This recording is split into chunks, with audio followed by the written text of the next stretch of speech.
Stay tuned to hear from the experts and join us at the next Industrial Hygiene Seminar Series by visiting www.swcoeh.org and navigating to upcoming events on the bottom left of the page.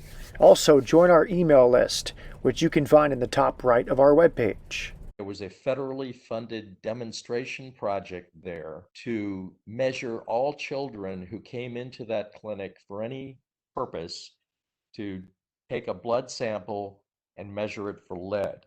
Well, this little girl who had the earache came in and her blood lead level was 57 micrograms per deciliter. That's an extremely high level of lead in the Stay blood tuned to for a hear from the child. experts She and said, join "Wait a us at minute." the And she next grabbed her Industrial daughter's Hygiene toy Seminar purse, Series and by she opened it visiting up, and she reached in and pulled out a handful of these metal www.swcoeh.org squares and navigating that to were upcoming dull events on the gray bottom metal. left She of the said she page. uses these as Also, play money. I join our said, email these list, things which you can find in are the top lead. right of That's our probably where she webpage. got lead exposed. Overall, we ended up finding 24 children in this neighborhood who were poisoned with lead as a result of this piecework operation at the factory. Presently, that has been reduced to 5 micrograms per deciliter, not only for children, but also for adults. Pottery, there's all kinds of places where kids are getting this lead. I went around our house and I picked up 8 items commonly found in homes, I'm assuming. Chili powder, the lead raw result.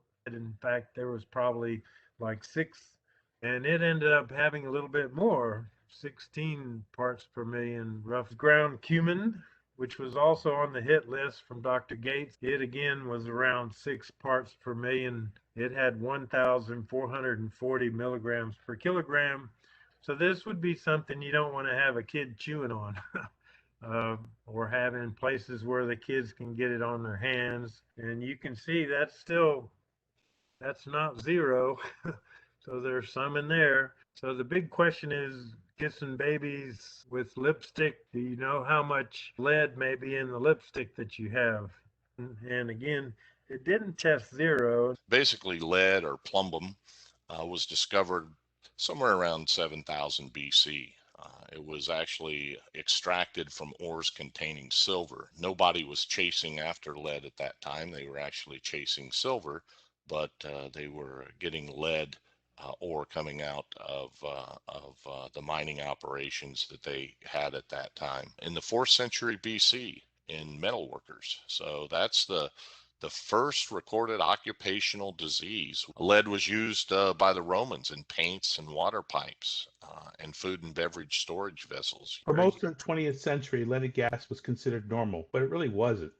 Lead is a poison and burning it had dire consequences, as I said. But this whole issue of tetraethyl lead goes back to 1921, when General Motors engineer named Thomas Migley and his boss, Charles Kettering, discovered a new additive which worked to reduce knocking in car engines, as well as prevent an engine exhaust valve and valve seat wear. This additive, tetraethyl lead, called TEL, was a highly toxic compound that was eventually discovered back in 1854. In 1924, we find that 2 workers died because of exposure to tetraethyl lead. All right, some of the project case studies that I'm going to be talking about are bulk sample analysis, predominantly of lead-based paint materials.